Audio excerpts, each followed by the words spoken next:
अच्छा बेटा एक सवाल पूछा तो। पूछो पूछो बेहिचक हो पूछो सर, माँ कसम प्लीज सर प्लीज। तो काम में मानना पड़ेगा। तो से डर रहा था बे साले।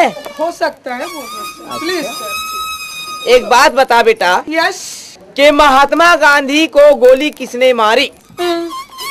अभी बता दे भाई, अभी बता। अबे महात्मा गांधी को गोली किसने मारी?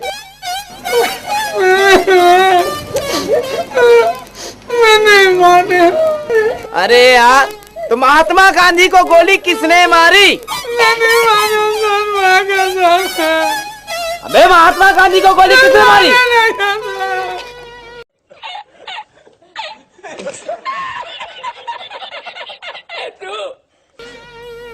जा बे अपने बाप को बुला के ला। वो नहीं मारेगा। अबे तो बाप ला बुला के ला। नहीं मारेगा वो।